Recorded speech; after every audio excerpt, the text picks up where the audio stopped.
rezeki sebagaimana firman Allah, wa may yattaqillaha yaj'al lahu makhraja wa yarzuqhu min haitsu la yahtasib.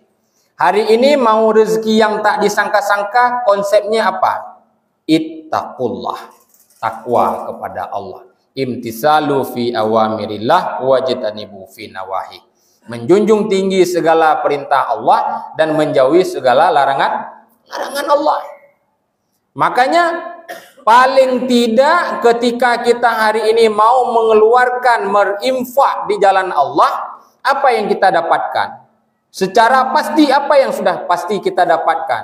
Yang pertama, dijelaskan dalam hadis as-shadaqatu tamna'u minal mas'alati su.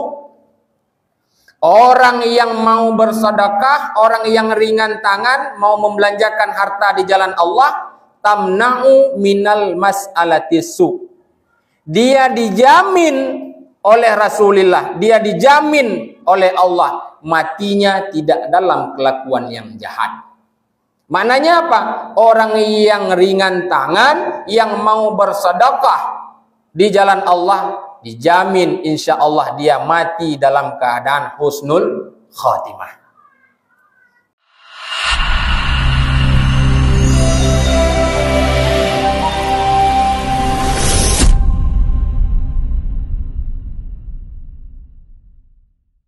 Assalamualaikum warahmatullahi wabarakatuh. Alhamdulillahilladzi unzila fihil Qur'anu hudan linnasi wa bayyinatin minal huda wal furqan. Allahumma salli wa sallim wa barik ala sayyidina Muhammad wa ala alihi wa sahbihil mujahidin at-tahirin, amma ba'd. Puji syukur kepada Allah Subhanahu wa ta'ala. Kemudian salat dan salam kepada junjungan kita Nabi besar Muhammad sallallahu alaihi wasallam. Seterusnya kepada al dan sahabat kerabat beliau sekalian. Hadirin wal hadirat yang dimuliakan oleh Allah Subhanahu wa ta'ala. Dikisahkan dalam suatu cerita tentang kehidupan seorang Bani Israel yang hidup serba pas-pasan keluarga,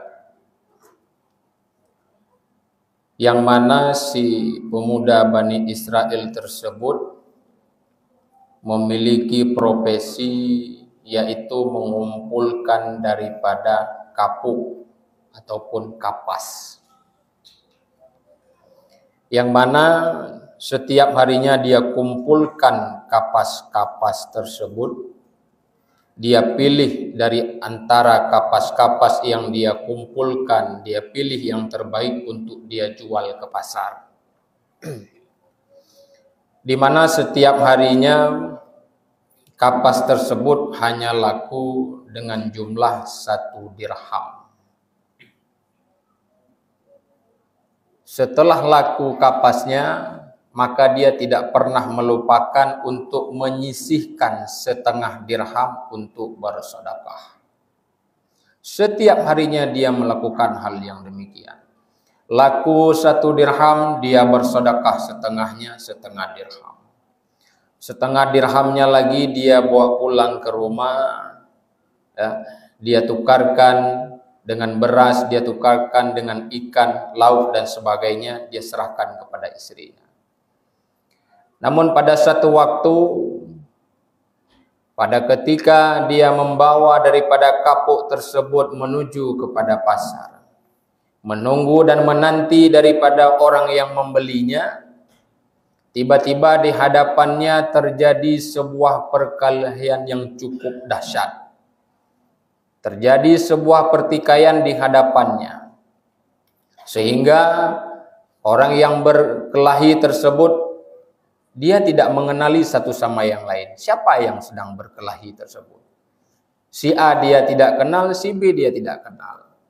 Maka dia coba memberanikan diri, untuk melerai dan sambil bertanya, "Wahai tuan-tuan yang kalian sedang berkelahi, apa yang menyebabkan kalian hari ini bertikai seperti ini, mau saling bunuh-membunuh?" Maka menjawab daripada salah satu keduanya, "Wahai anak muda, sesungguhnya hari ini saya akan membunuh dia. Sebabnya karena dia berhutang dengan saya." Maka dengan berani ditanyakan oleh pemuda Bani Israel tersebut, "Wahai Tuan, seandainya kau izinkan aku untuk tahu berapa hutang si fulan ini?" Maka dijawab, "Dia ini ada hutang dengan saya jumlahnya 1 dirham." Tanpa berpikir panjang, kemudian lakulah kapuknya itu dengan jumlah 1 dirham. Dia langsung mengatakan, "Wahai Tuan, utang si fulan ini jumlahnya 1 dirham, saya lunasi. Yang penting kalian berhenti untuk saling bunuh. Hari ini utang dia saya yang bayar. Ini jumlahnya 1 dirham." Selesailah perkelahian pada saat itu. Yang mana yang dia bayarkan bukanlah kerabatnya, bukan tetangganya, bukan sahabatnya, bukan keluarganya, bukan orang yang dia kenal. Kemudian dia kembali ke rumahnya seperti biasa pada siang harinya, pada sore harinya. Sampai dia di rumah, ditanyakan oleh istrinya. Wajar seorang istri bertanya, "Wahai suamiku, kenapa hari ini kau tidak bawa pulang apa-apa? Biasanya kau bawa pulang sesuatu untuk dimakan." Maka si pemuda Bani Israel ini menjawab, "Wahai istriku, tadi di pasar ada orang yang bertikai, ada orang yang berkelahi saling bunuh-membunuh. Berkaitan dengan hutang piutang, jumlahnya itu 1 dirham. Maka aku beranikan diri dari hasil penjualan tadi untuk kubayarkan, kulunasi hutang yang berhutang." Apa jawaban istrinya? Ketika kita menemukan sosok yang salih di rumah, maka istrinya menjawab, "Wahai suamiku, ya udah nggak apa-apa. Kalau memang seperti itu ya sudah, tidak jadi masalah. Cobalah kita lihat, mungkin ada sisa-sisa kapuk yang kita kumpulkan tadi masih bisa untuk dijual." Akhirnya dia menuju ke belakang bersama istrinya, dia lihat kembali daripada kapuk-kapuk kapas tersebut, dia dapatkan 1 genggam, "Ya sudah, ini coba kau bawa. Mungkin kualitasnya nomor 2, kau bawalah ke pasar." Dia bawa ke pasar tanpa ragu. Dia menunggu sampai dengan hampir terbenamnya matahari. Ternyata tidak juga laku. Wajar karena kualitasnya sudah tidak bagus. Maka di sudut pasar dia melihat ada seorang yang tua sedang menunggu dan menanti juga orang yang membeli. Yang mana yang dia lihat tersebut adalah seorang yang tua yang menjual ikan. Akhirnya dia bangun, dia beranjak, dia terpikir, ini karena sudah mau larut malam, lebih baik saya barter saja dengan orang tua tersebut. Dia datangi, "Wahai tuan, saya lihat dari tadi ikanmu itu belum laku-laku." "Iya." "Ya sudah, saya pun mau pulang. Bagaimana kalau kita bertukar saja, barter? Ini kapas saya serahkan kepada Anda, ikan Anda saya bawa pulang." "Boleh, baik, tidak masalah. Namun ikan ini keadaannya sudah tidak baik lagi."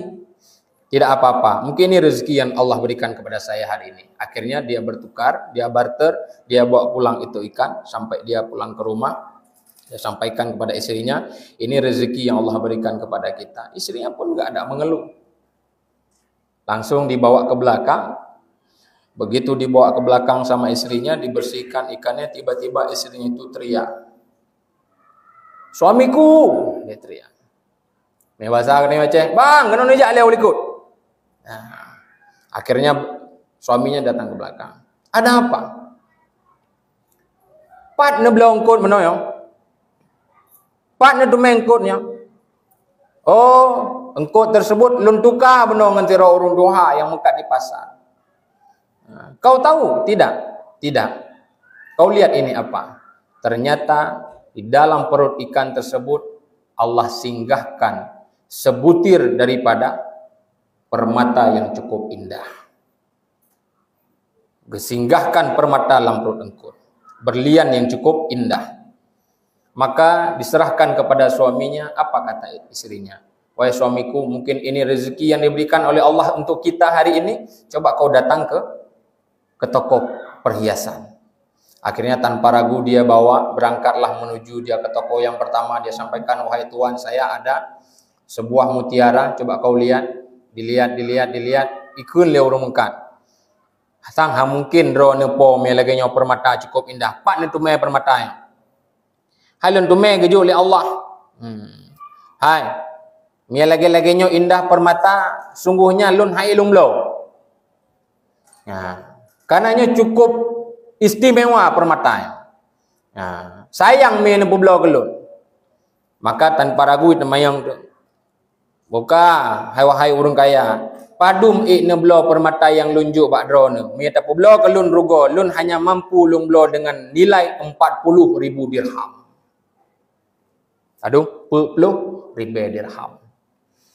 Saya sarankan kamu berangkat ke toko yang sebelah sana, dia lebih kaya daripada saya. Mungkin dia bisa memberikan nilai yang lebih daripada saya.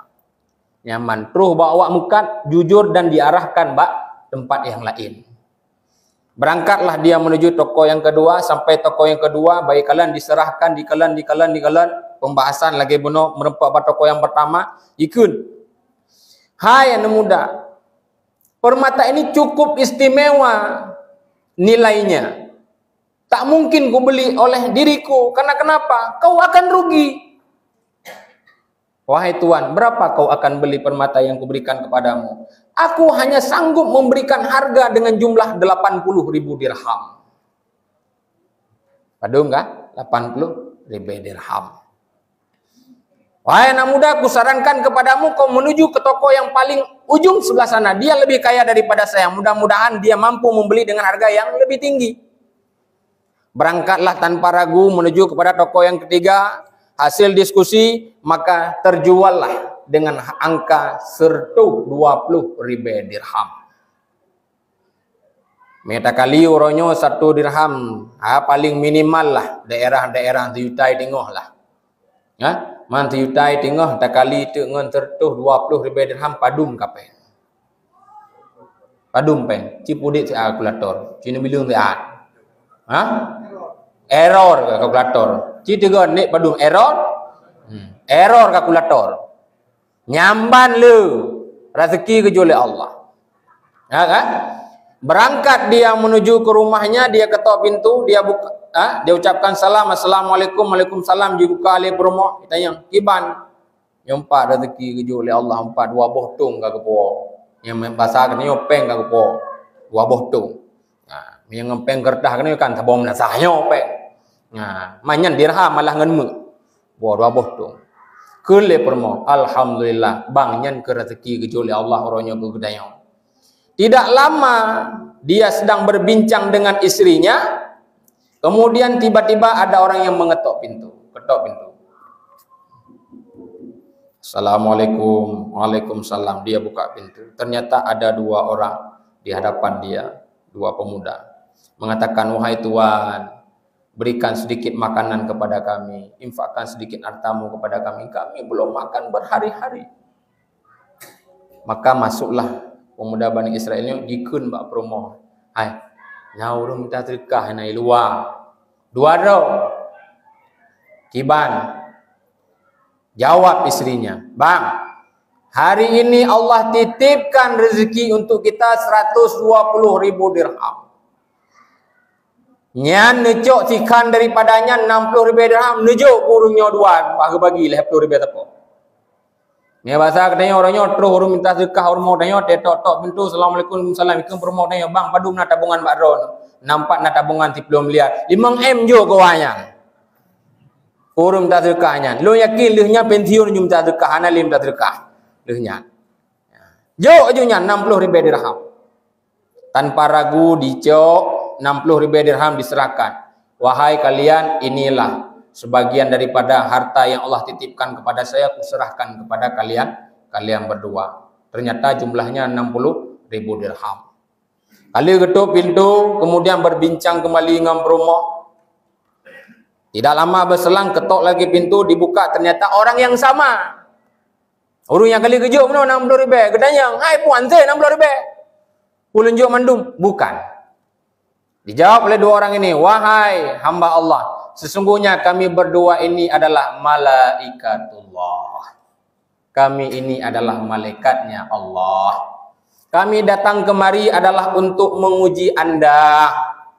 Kami ingin lihat bagaimana iman yang ada pada dirimu ketika kau sedang tidak ada. Kau senantiasa menyisihkan setengah dirham.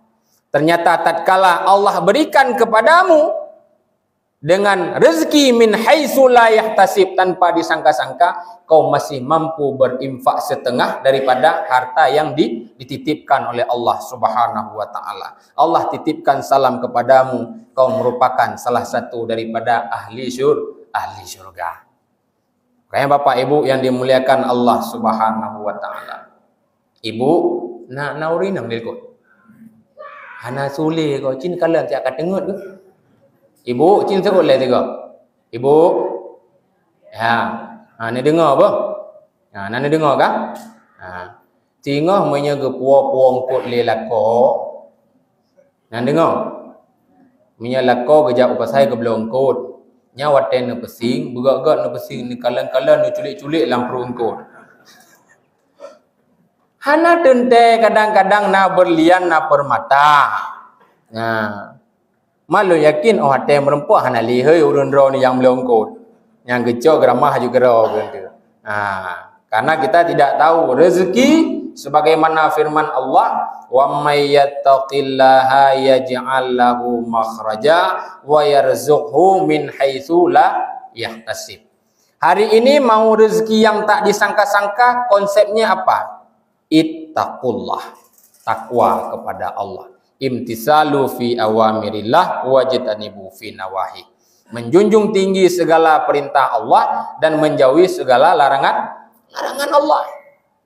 Makanya paling tidak ketika kita hari ini mau mengeluarkan berinfak di jalan Allah, apa yang kita dapatkan? Secara pasti apa yang sudah pasti kita dapatkan? Yang pertama, dijelaskan dalam hadis as-sadaqatu tamna'u minal mas'alati su'.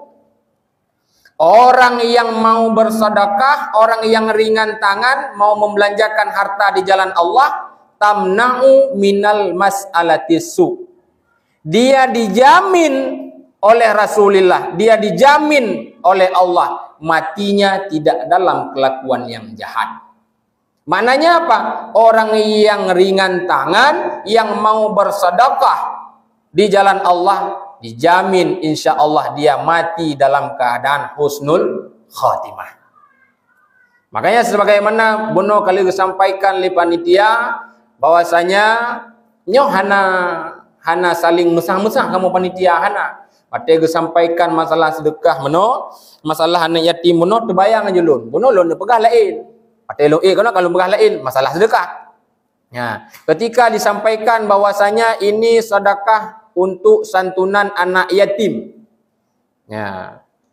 Akan rencana diserahkan malam besok tapi terpending karena ada masukan-masukan sehingga penyerahan pada malam Jumat. Nah, pada malam Jumat. Yang kita doakan kepada orang yang minta keluangan waktu 3 hari tadi, nyo mungkin sang lam 2 oronyo na lagu tanah belang kanya. Nah, miana lagu berarti mo 200 juta, mudah-mudahan na 50 juta kejo kena yatim. Nah, nyan doanya, nyan bila mana tro doanya, tro hajatnya pen jo nya 50 juta. Nya lu muka oi tapi kurun ro ni kelung. Nah, enggak? Jadi jangan pernah ragu ketika kita mau berinfak di jalan Allah, ini jangan pernah ragu. Karena kenapa? Banyak kisah-kisah yang lain ketika kita melihat daripada kisah berkenaan dengan sedekah, bahkan yang terjadi bak getanyo sendiri pun ada. Ya, hino di kota lu semuanya pun ada. Mahana mungkin lilun cerita lun kalian jum, ya nyo kapah 18 menit nyo hana lun teruskan li, insyaallah di lain waktu akan lun sampaikan. Karena banyak sejarah, banyak riwayat-riwayat dan bahkan kisah nyata yang lun masmu lun dengar sendiri dari si pelakunya sendiri. Baru sekitar 5 malam yang lalu lah, ba'da tarawih atelung duduk pegah-pegah abah. Akhirnya beliau bercerita berkenaan dengan kehidupan beliau.